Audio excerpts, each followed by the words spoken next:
시청자 여러분 안녕하십니까. 지난 9일 실버의 뉴스는 정의화 국회의장을 만나 고령화 사회의 문제와 의제에 대하여 인터뷰를 했습니다. 리포터의 문지영 기자입니다. 국회의장님께서도 고령사회의 일원이 되셨습니다. 청장년을 거쳐 실버 세대에 들어오셔서 지금의 소회를 말씀해 주시죠. 그리고 지금 한국의 실버 세대의 대다수가 행복하다고 느끼고 있는지 말씀을 듣고 싶습니다. 저도 이제 나이가 만으로 67이니까요. 제가 지금 생각할 때는 노인 인구의 기준을 70으로 바꿔야 된다고 저는 생각하는 사람이에요. 지금 제가 67이라도 40대 애들 저하고 팔씨름해가 이길 사람 내가 반은 내가 꺾을 자신이 있어요. 65세라는 그것이 언제 만들어졌냐면 1800년대 말에 독일의 비스마르크라는 수상이 최초로 독일의 노인복지를 도입을 하면서 어떻게 하면 좋을까, 연령을 얼마나 하면 좋을까 이렇게 생각을 하다가 결정을 한 것이 65세인데요. 지금부터 따지면 그집 한 120년 전에 정해졌고, 그 당시 지금 제 기억에는 독일의 65세 이상의 어른이 0.1% 전 인구에 그 정도밖에 안 됐으니까 그랬는데요. 지금은 우리 사회도 초고령화로 지금 가고 있는데, 우리 내 지역구인 부산의 일부 동은 이미 24%를 넘어서 초고령화 사회가 되어 있어요. 지금 제 기억에는 우리나라 전체 노인 65세 이상의 퍼센테이지가 약 한 20% 정도 될 겁니다. 그러니까 고령사회를 이제 지나왔죠. 그렇게 보면 65세를 120년 전에 만들어진 것을 계속 고집해 간다는 것은 이것은 문제가 있다. 그러니까 이제 어떤 문제가 생겼냐 하니까, 지금 우리가 OECD 국가 중에서 노인 빈곤율이 가장 높은 나라입니다. 노인이 흔히 가지는 문제라는 게 아시다시피 우선은 건강이고요. 그 다음에는 무료한 외로움 이런 거란 말이죠. 그 다음에는 이제 경제적인 것도 좀 당연히 이제 있는 것이고요. 그런 것들이 우리가 너무 부족하기 때문에 우리나라 노인들은 행복하지가 않습니다. 경제적으로 여유가 있는 사람도 행복하지 않아요. 경제적인 여유가 있거나 사회적으로 어느 정도 수준이 되는 사람도 왜 그런 행복하지 않느냐, 제가 생각할 때는 우리가 갖고 있는 대한민국의 원래의 정신인 그 충효라는 이 국민 정신이 쇠퇴해버려 가지고 그게 없어지는 겁니다. 부모가 제일 행복한 것은 아무리 자기가 여유가 있다 하더라도 자식이 부모에게 즐겁게 해주고 걱정되지 않게 하고 뭐 자주 연락도 되고 뭐 금전 얘기를 다 떠나서 말이죠. 그런 것이 중요한데 그렇지 않기 때문에 불행한 사람도 많다. 그렇게 보면 전체적으로 보면 대한민국의 65세 이상의 어른들은 불행하다 이렇게 저는 보고 있고요. 작년에 복지 예산이 전체 370조 정도 되는 일반 회계에서 노인복지를 포함한 복지 예산이 100조가 넘었어요. 이번에도 아마 한 120, 30조쯤 될 겁니다. 아직 잘 결정이 안 됐지만 내년 예산이. 그럼에도 불구하고 지금 노인들은 빈곤한 노인이 세계에서 제일 많고, 더 지금 심각한 그 외로움 부분은요, 이건 내가 굉장히 심각하게 생각하고 있는데, 그것은 OECD 국가 중에서 노인 자살률의 평균치를 보면 그 평균 자살률에 우리가 최소한도 2~3배가 넘습니다. 그래서 이것은 굉장히 심각하고요. 어떤 데이터를 보면 10배쯤 된다.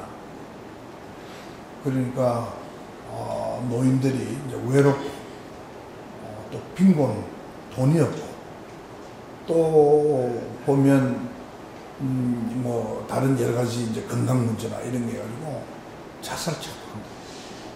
그러니까 이 문제가 보통 심각한 것이 아니고 또 하나 문제는 노인만 여러분이 신번의 뉴스니까 노인에 대해서만 그렇게 하겠지만 국회의장인 저는 나라 전체를 봐야 되기 때문에 이렇게 보면 청소년 자살률도 세계에서 우리가 제일 높아요.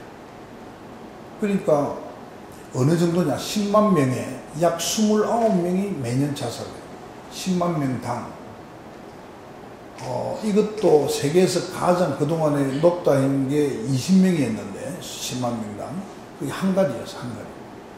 근데 우리가 어느새 한가리보다도 한 1.5배로 넘어버렸어. 이건 여간 심각한 문제가 아니죠. 이게 이제 제가 의사 출신인 분들이 알고 계실 텐데 제가 원래 뇌중풍, 뇌졸중을 전공으로 수술한 제가 신경외과 의사 출신인데 그런 의사의 관점에서 이렇게 보면 우리 사회는 굉장히 병이 들었다. 이것을 밸런스를 균형을 좀 맞춰줘야 되는데 이제 청소년 문제, 그다음에 지금 이제 노인 문제, 이 노인의 포션이 자꾸 많아지잖아요. 전체로 따지면 왜 많아지느냐? 수명은 조금씩 길어지고 아기는 못 찾는다. 출산율이 이게 또 세계에서 우리가 제일 공발해 꼴찌라.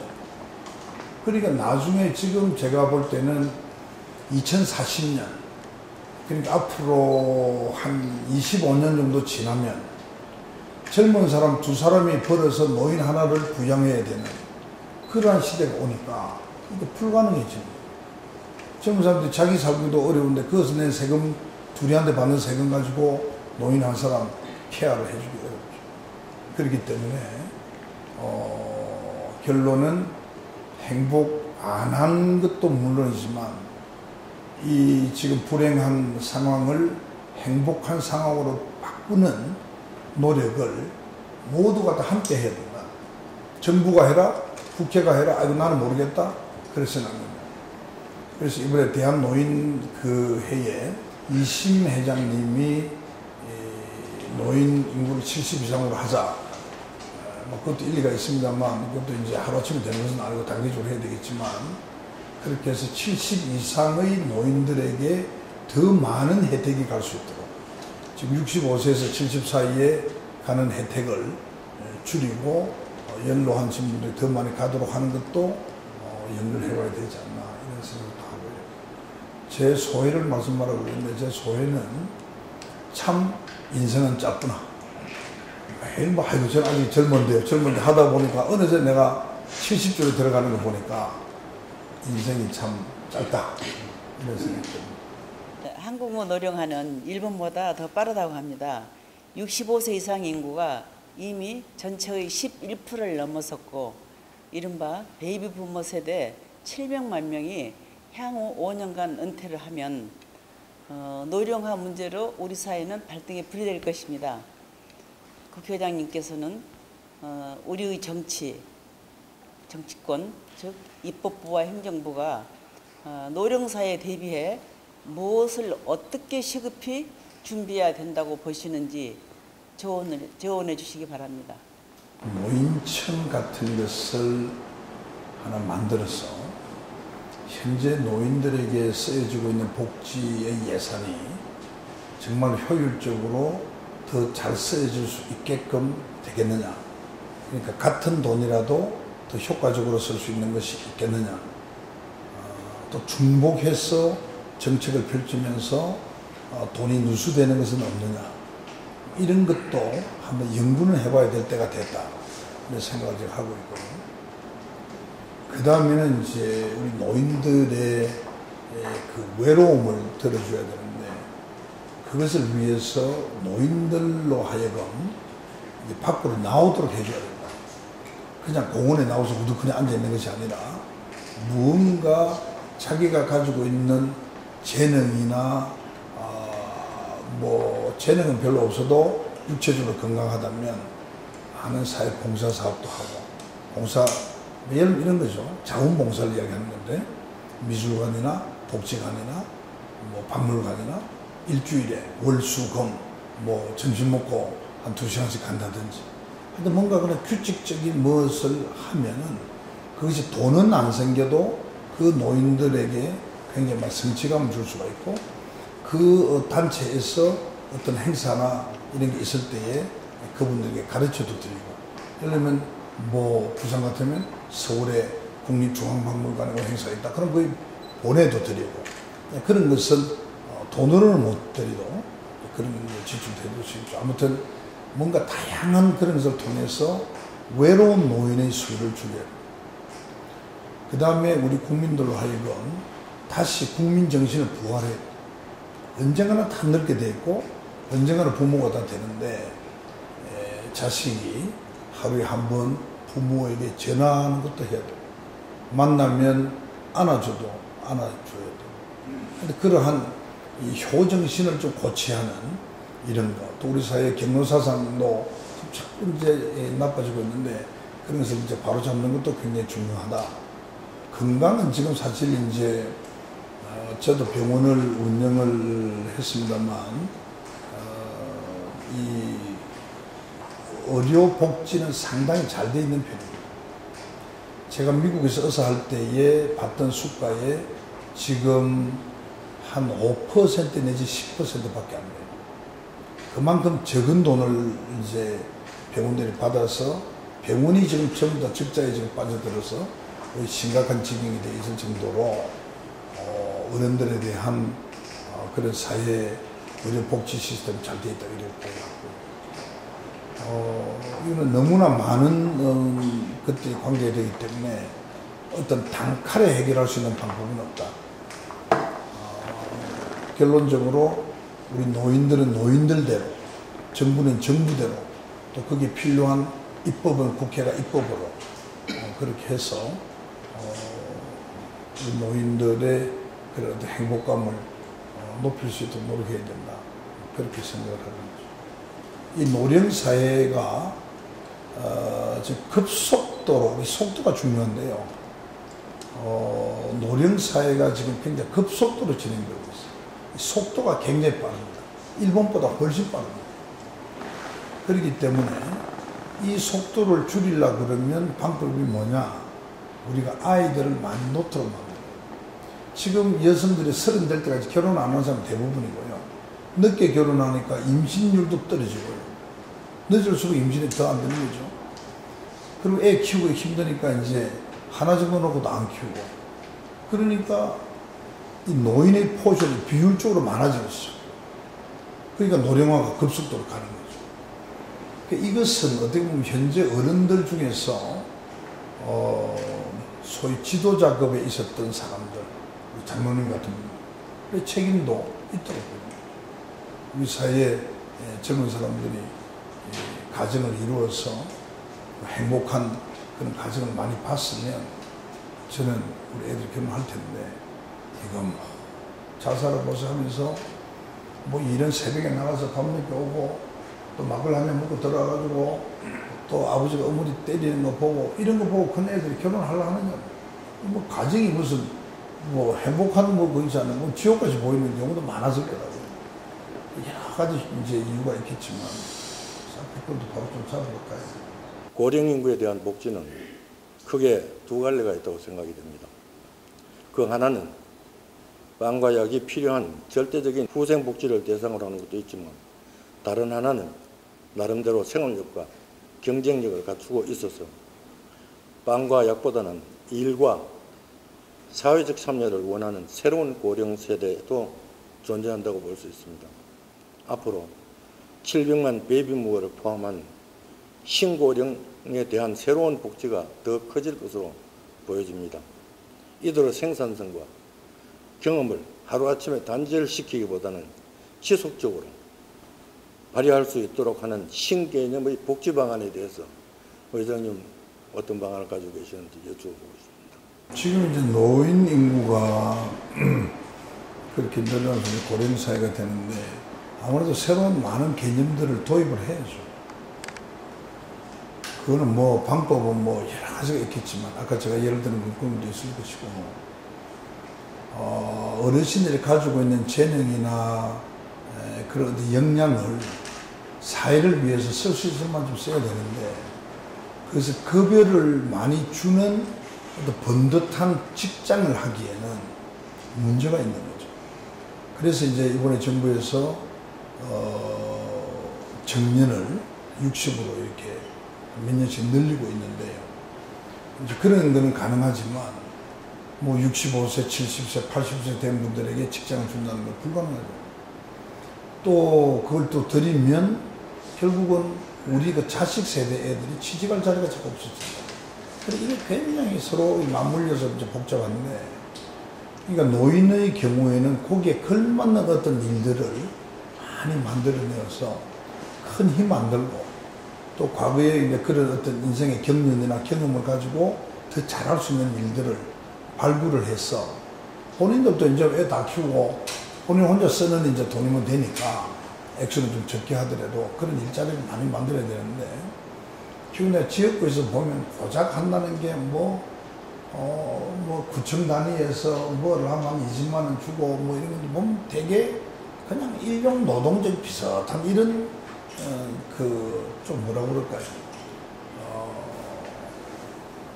뭐 그런 어떤 좀 수준이 좀 낮은 그런 일들로 주로 이렇게 하더라고요. 새로운 걸 많이 연구는 해내야 돼요.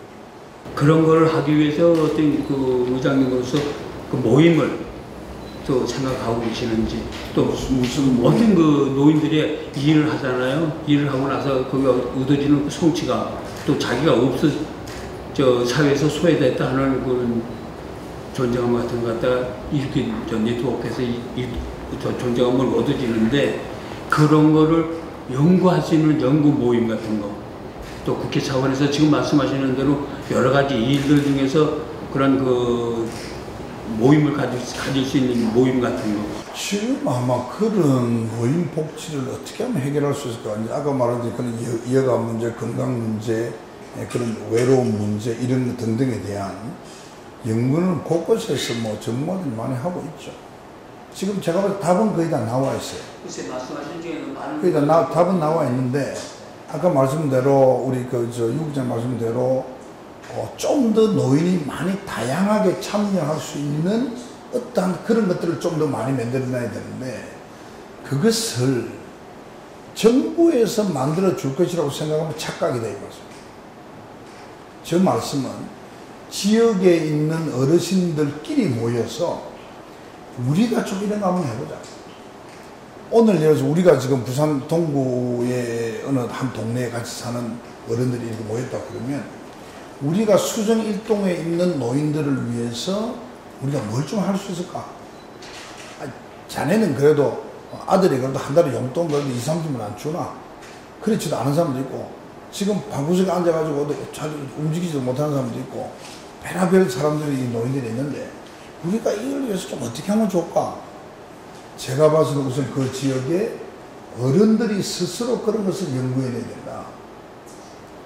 그렇게 연구해낸 중에서 크게 예산에 들어가지 않은 거라면 그 지역의 구의원, 시의원, 구청장, 지역 국회의원과 의논을 해서 도움을 받는. 예를 들면 제 지역 같으면 미애원이라는 그 미혼모 그 옛날에 그 뭐라 하는가 고아원 비슷한 그 18살까지 있거든요. 그러면 18살까지는 미애원에 있는데 그 미애원에서 그러면 철저히 잘 될 수 있느냐? 내가 봐서 그렇게 못하는 거예요. 그러면 수정 일동이나 동구에 있는 어른들 중에서 옛날 학교 선생님도 있을 거고 뭐 각종 직업 있는 분들이 계실 텐데, 그분들이 어떤 조를 짜가지고 아까 말씀대로 하루에 한 2시간 정도라도 가서 애들에게 뭔가 좀 얘기도 해주고, 그러면 성취감 느끼잖아요. 근데 그래 할 테니까 돈을 달라.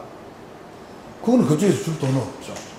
그러나 그것이 이제 구청하고 이제 협의를 해서 구청에서 좀 알뜰 살아가지고 살림을 살아가지고 그렇게 하면 뭐 하루에 얼마를 드리겠다든지 시간당 얼마를 그러면 드리겠다든지 뭐 그런 거 협의해 볼 수 있을 것이다. 그런 식으로 자꾸 이제 해서 일자리를 만들어갈 수밖에 없다. 일자리가 아니죠. 우리가 보통 일이라고 하면 생계를 하기 위해서 돈을 버는 건데 그것이 아니라 지금 선생님 말씀대로 노인들이 하루에 2시간이라도 규칙적으로 어디 가서 좀 이렇게 성취감 느낄 수 있는 일들, 이런 것들은 여러분들이 먼저 만들어내 봐야 된다. 그리고 아이디어가 나오면 주변에 젊은 사람들 도움을 좀 받도록 하면 어떻게 되나. 이런 이제 예를 들면 그런 거죠. 실버의 뉴스는 지난 14년간 한국의 실버들을 대변했고 앞으로는 세계의 실버들을 위하여 노력할 것입니다. 실버의 뉴스 활동에 대한 의장님의 기대와 충고의 말씀을 부탁드리겠습니다. 보통 우리가 언론이라 그러면 이렇게 물론 있는 대로 다 보도를 하지만 이제 용량이 정해져 있으니까 주로 이제 안 좋은 뉴스가 많잖아요. 사람 죽였다, 사고 났다, 이게 많은데 실버의 뉴스는 좀 좋은 걸 많이, 이런 좋은 예가 있었다. 어느 저 산청에 어떤 면회 가니까 거기 노인들은 이렇게 일을 하는데 가서 우리가 조사를 해보니까 참 좋더라. 그리고 또 취재해서 알려주고 있어. 많은 실버의 뉴스를 보는 어른들이 좀 더 긍정적이고 좀 더 미래지향적으로 이제 그런 식으로 생각을 좀 많이 가질 수 있게끔 가는 게 어떻겠느냐. 뭐 죽어가고 힘들고 세계에서 제약이고 그런 소리 맨날 들어보면 뭐 짜증만 나고 뭐 스트레스부터 받으니까 이런 좋은 일도 있더라. 어디 가니까 돈 안 들이고 이렇게 재미난 데도 있고 경치 좋은 데도 있더라. 그런 소리도 좀 많이 있어요. 우리나라도 가보면 좋은 데 많거든요. 오늘 바쁘신 중에도 이렇게 저희를 위해서 시간을 내주셔서 대단히 감사합니다. 제가 오히려 영광입니다. 제가 어르신들 뵈니까 제가 더 말이 너무 많아서 미안한데. 한번 쳐드릴까요? 감사합니다. 이상으로 실버의 뉴스를 마칩니다. 고맙습니다.